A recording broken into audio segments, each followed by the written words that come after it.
Greetings, my name is Rill. Welcome once again to my channel. Today we will be reading the second half of Chapter 2, Childhood, in the book The Greedy Queen, Eating with Victoria by Dr. Annie Gray. Welcome also back to my room. It will change for the next portion because I am moving hotels today. And don't mind the wet hair, maybe you'll get lucky and see the Elvis curl as it dries. So last time what we had spoken about was the Georgian kerfuffle that led up to the birth of Victoria in order to be the heir to the British throne, and how her father died, her mother raised her, all kinds of interesting stories. We go into the Kensington system, we go into Victoria nearly getting shot by a little boy who was hunting and missed his mark. You would think she was at an American elementary school, perhaps, I don't know. But it does get a lot of fun from here, so let's get started. Victoria was also kept away from court as much as possible. George IV didn't seem unduly bothered by this, but when William, Duke of Clarence, succeeded as William IV in 1830, he was rather more annoyed by the whole thing, blaming the Duchess for keeping his niece away from court, where she should have been gaining vital training for her role as queen and helping generate good PR for the tarnished image of the court. The young princess was occasionally let out to see her very royal relatives, and later recounted riding around in a carriage with a large and gaudy George IV at Virginia Water. At least as important as the recollection is the one which immediately followed it in her reminiscences. I afterwards went to the Page Whiting's cottage. Here I had some fruit and amused myself by cramming one of the Whiting's children, a little girl, with peaches. The love of fresh fruit was one that would never leave her, and her use of food to assert her authority was also an early indication of the way in which she would make clear her power in later years. As queen, she dictated who came to dinner and the style and pace of the meal, as well as who sat where, and she reveled in it. At Kensington, in a domestic environment, the young princess's culinary experiences were limited. Nevertheless, she showed an interest in food and an adventurousness in taste which would characterize her whole life. When the family holidayed in Ramsgate in 1825, she ate milk and cream fresh from the dairy. Fabulous. And she would have been aware of where her food came from before it was transformed into the finished dishes upon her table.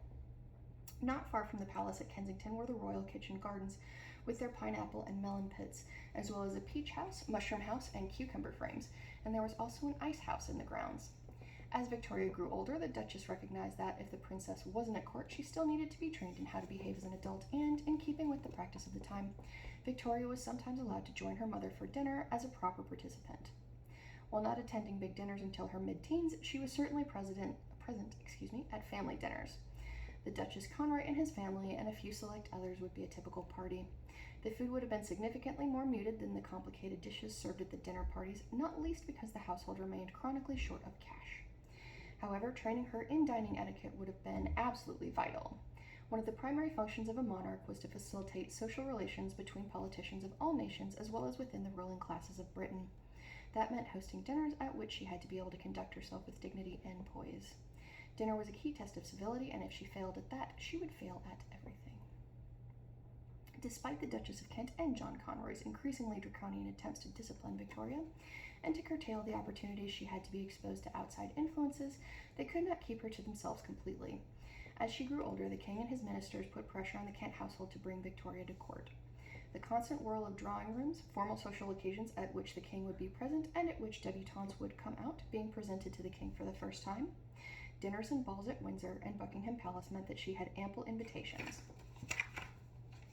But the Duchess preferred Victoria to go to nice, safe outside events, such as the theater, where she could be guarded and controlled. Nevertheless, in 1831, she attended her first drawing room, and before that, she also danced and presumably supped at a children's ball hosted by George IV. These were regular occasions for the juvenile nobility. This particular one was in honor of Portugal's 10-year-old queen, Dona Maria II. Charles Greville, a court official whose catty diaries provided endless anecdotes about the period, commented that our little princess is a short, plain-looking child, and not near so good-looking as the Portuguese. However, if nature has not done so much, fortune is likely to do a great deal more for her.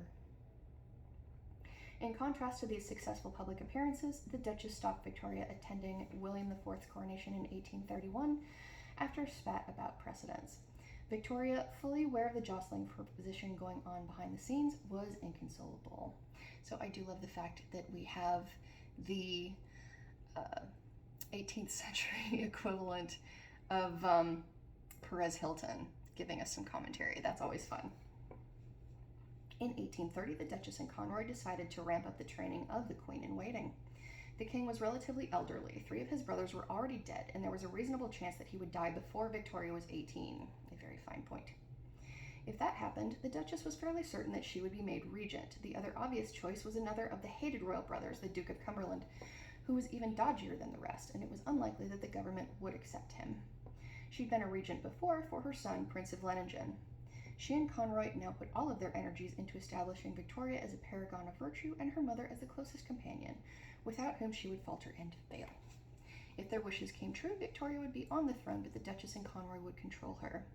The first part of this new plan was to show off the princess. This needed careful orchestrating in order to expose her to the maximum number of people while not allowing her to spend too much time personally interacting with them, and to ensure that at all times she formed to outside viewers a solid unit with the Duchess and, where possible, Conroy. It was time to go on tour.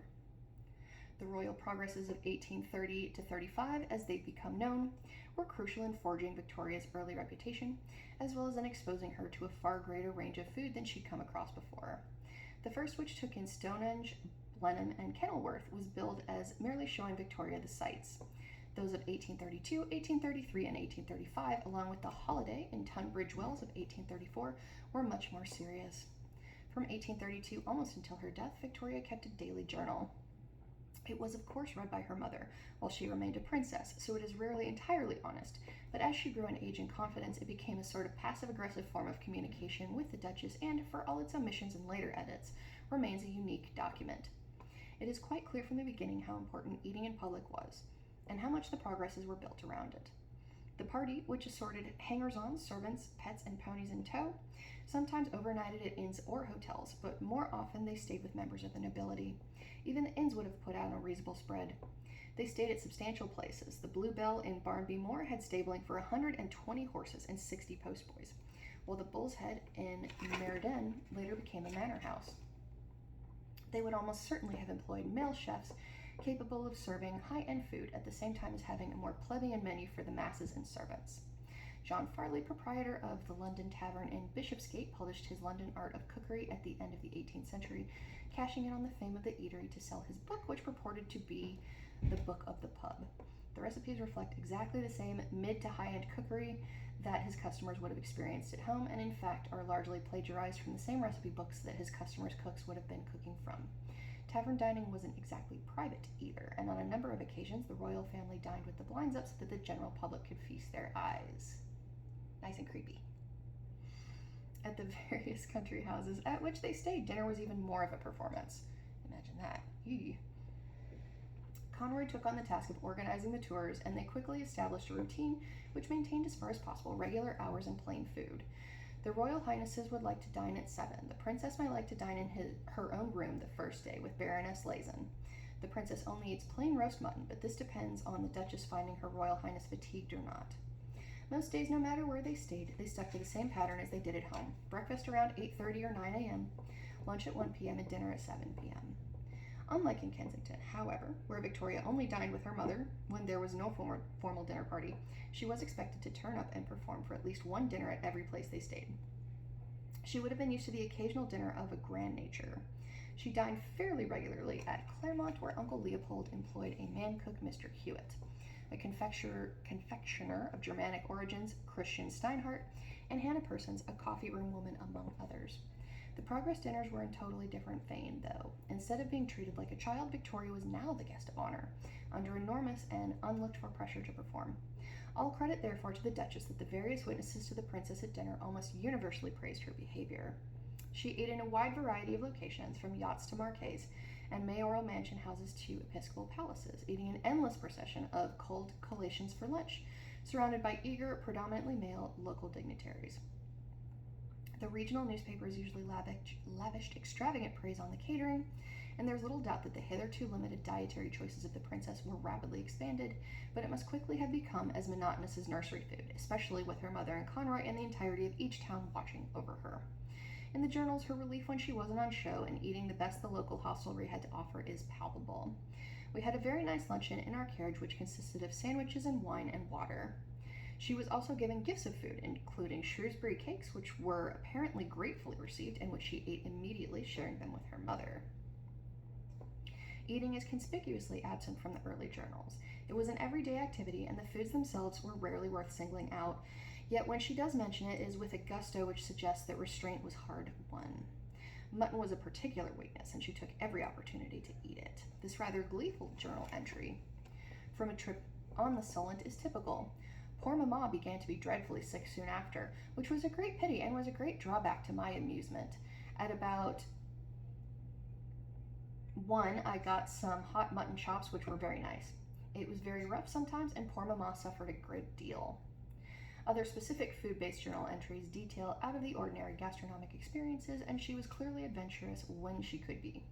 She was most enthusiastic about plain hearty grub, as far removed from both nursery food and high-end French cuisine as it could be. She shared in naval rations while on board the Emerald in 1833, drinking grog and eating beef and potatoes, excellent, per her commentary, off wooden trenches with naval cutlery. Staying at the house of Lord Liverpool, whose daughter Catherine was a lady-in-waiting and one of her few friends, the girls visited the dairy to watch butter being patted and then tasted the buttermilk. Victoria was also an eager kitchen garden tourist. Many houses had public areas in their kitchen gardens designed specifically for visitors, well away from the manure heaps, and which she would have been able to access easily. Her love of fresh fruit may have been a driver. She admired the mangoes at Walcott Hall and commented several times upon the quality of fruit which was habitually served as dessert at formal dinners. Given the chance, she would gorge on it, eating gooseberries, grapes, and cherries straight from the plants at Melbury Hall in 1833. She also visited at least one kitchen at Chatsworth, which she greatly admired. I did not know that mangoes in England could be a thing. My understanding of mangoes was that they are quite a bit more tropical in provenance. So if anybody knows anything about that, please let me know. Again, I am always interested in learning new tidbits and hopefully getting them around onto the channel to share with others, because that kind of thing is absolutely fascinating. Like, England is wet and cold and nasty. How in the world are you growing mangoes? Come on. But they do. The dinners themselves varied in quality. While her own thoughts remain unwritten, the general standard of particular houses occasionally emerges through the writing of others. Wednesday, for example, where she stayed in 1832, had wretched cuisine and nasty dinners.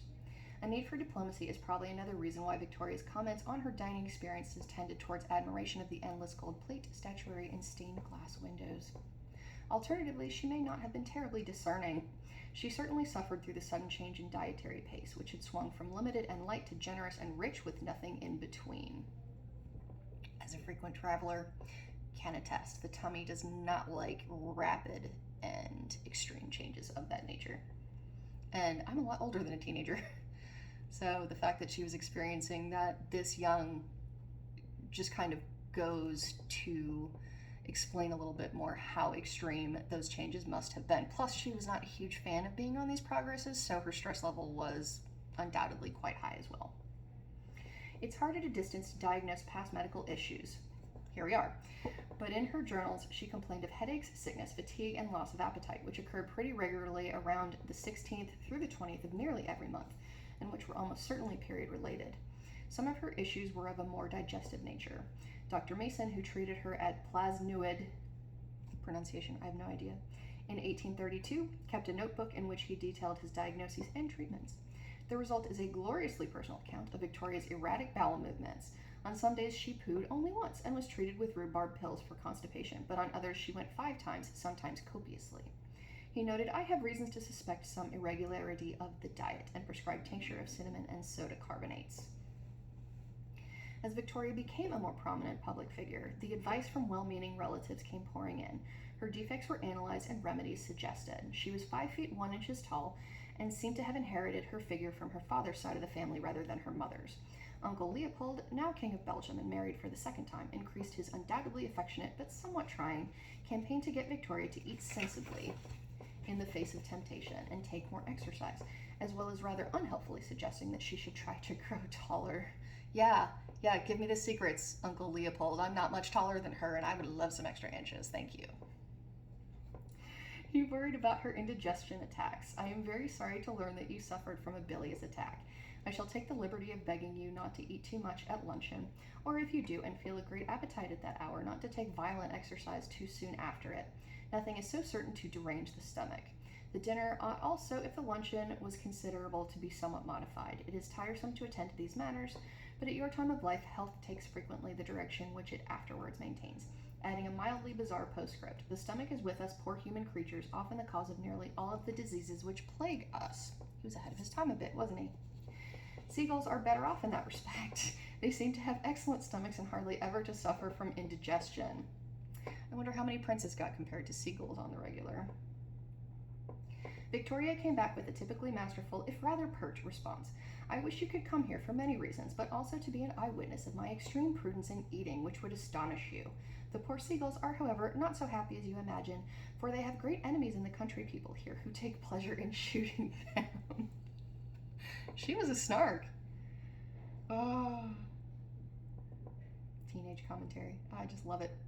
Meanwhile, Theodora wrote about her salt intake. I am certain it is very bad for you. Pray think of your older sister when you look at the salt cellar with the intention of mixing so much of its contents with your knife in the gravy.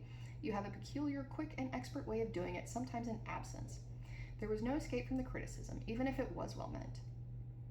She had no privacy at the best of times. Her mother had stated that she was never to be alone, and she even slept in her mother's room until she became queen. To be examined and critiqued by the British press and her family put intolerable pressure on her. She became acutely aware of other people's figures and appearances and, unsurprisingly, grew obsessed with her own weight, height, and complexion, comparing herself to others and commenting in her journals on those she deemed pretty and thin. In 1835, the pace was taking its toll. The atmosphere back at Kensington and around the family in general was increasingly febrile. Even in 1832, the Duchess was reported to barely sleep through anxiety about the future, and from her perspective, things weren't going well. Victoria refused to cooperate with the Duchess and Conroy's system, and where she could, she was flexing her teenage muscles.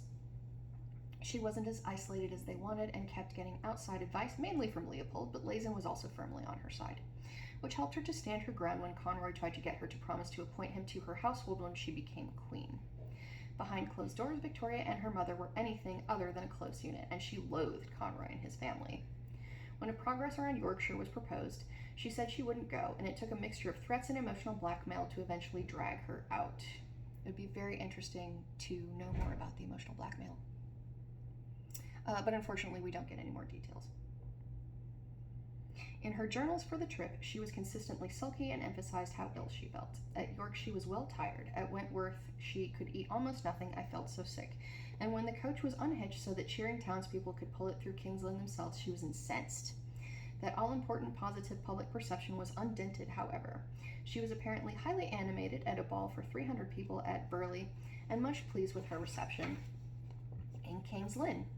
Meanwhile, she was back on the rhubarb, nasty stuff, and barely eating, all of which she wrote down for her mother to see. Matters came to a partial head at Ramsgate in October 1835. Victoria was seriously ill, though exactly with what it is hard to tell. Typhoid, tonsillitis, and sheer nervous exhaustion have all been suggested. Conroy and her mother took advantage of her physical weakness and tried to force her to sign a document appointing Conroy as her private secretary. However, her mental resilience was stronger than they had anticipated. The incident destroyed most of the latent affection or respect between mother and daughter and changed the balance of the household, as those who supported Victoria and those who wanted to break her became very obvious. Victoria grew up fast. Conroy stood no chance against a newly determined princess. Victoria later referred to him as the monster and demon incarnate. Clearly she was not a fan, and I don't blame her. What a complete and utter tool this man was. She stopped writing in her journal for several weeks and was treated as an invalid for much longer.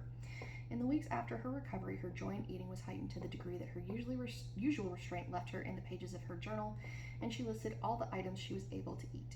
Took my luncheon at 12, which consisted of some potato soup. Took my dinner at 5, which consisted of soup crèmerie and some little bits of excellent mutton with boiled rice, which I relished very much. At 7, I had a glass of orange jelly with a Brussels biscuit, which I liked very much. She ate classic invalid food, light soups, bread and butter, cocoa, chicken, rice, and jelly. The Brussels biscuits became a firm favorite. Leopold had them made in the royal kitchens in Belgium and sent over. She described them as a sort of light rusk, extremely good. They can only be made at Brussels. One of her chefs, when she was queen, published a recipe for them, calling them a superior kind of rusk, well adapted for the refreshment table at evening parties or for the breakfast table, which suggested that she had retained a taste for them well after she became queen. In the wake of her illness, Victoria reveled in her new figure. She sketched herself looking pale and wan and wrote to Uncle Leopold in proud terms, "I am grown very thin and also a little taller, and Dr. Clark says I shall grow quite tall after this. I should be glad if that were the case, if only to please you, dear uncle." Eating was one of the few things she could control, and whereas before she had eaten too fast and too much and obsessed over her figure without necessarily doing a great deal about it, she now put her considerable willpower towards refusing meals, including ostentatiously skipping dinner when she argued with her mother. In January 1836, she declared, "I took no luncheon yesterday, and none today, as I find myself so much better without it. I mean to take none for some time to come. I only take a little bread and butter." She largely continued this diet, varying it with rice and gravy, and except where official occasions got in the way, until March 1837.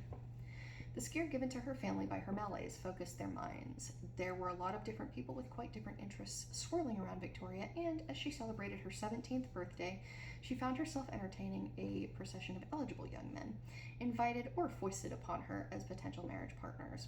She was a very exciting catch, and at an impressionable age. The various royal princes of Germany and England each found themselves with backers. It was not unreasonable to hope that while Victoria was the ruler in name, her husband would wield the real power. Picking a winner was of vital importance. Dinner was, inevitably, one of the tests for each, and various cousins were paraded around the dining table at Kensington. Victoria had at this point developed that habit of emotional overreaction which was to characterize her adult years. Whenever she had visitors on their departure, she was utterly bereft and could barely cope.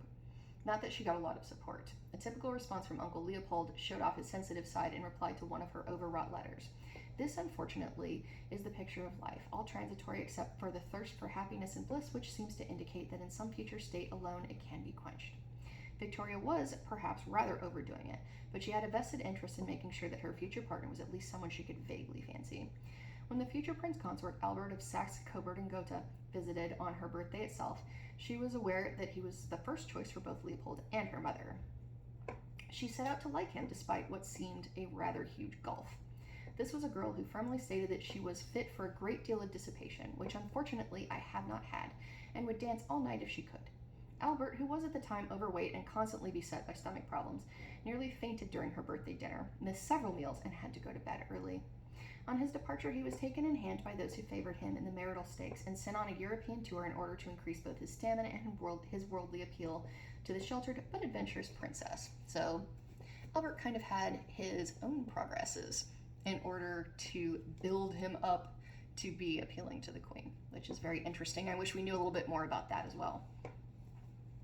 Falling asleep and failing to behave in a confident, controlled manner at the dinner table was a minor failing in the etiquette of dining. There were worse things to do. Victoria was now regularly exposed to large formal dinners inside and outside Kensington Palace, including dining with the king and queen. She would have seen all of the highs and lows of aristocratic dining and drinking, for which the English were renowned. The ugliest incident of a pretty unpleasant set of skirmishes between the Duchess and the King took place at William IV's birthday dinner in August 1836. The lead up to the dinner was fraught. Weeks of petty squabbling and posturing had culminated in the Duchess of Kent snubbing an invitation to Queen Adelaide's birthday festivities in order to celebrate her own. On the day before the dinner, the King, visiting Kensington for the first time in ages, had discovered that the Duchess had appropriated some of the state appointments for her use. This had probably been approved somewhere by someone, but the King claimed it was all new and without his consent. He returned from the visit enraged, stormed into the Windsor drawing room, and berated the Duchess. Inevitably, and probably under the influence of drink, the King notoriously disliked those who drank water at dinner. He would love me. The King's birthday speech in front of 100 wide-eyed courtiers turned into a rant. Greville reported the speech as told to him by one of those present. "I trust in God that my life may be spared for 9 months longer, after which period, in the event of my death, no regency would take place.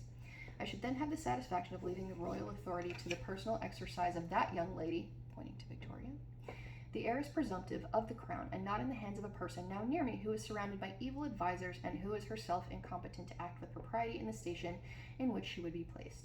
I have been insulted, grossly and continuously insulted, by that person, but I am determined to endure no longer a course of behavior so disrespectful to me." He had the Duchess pegged, obviously.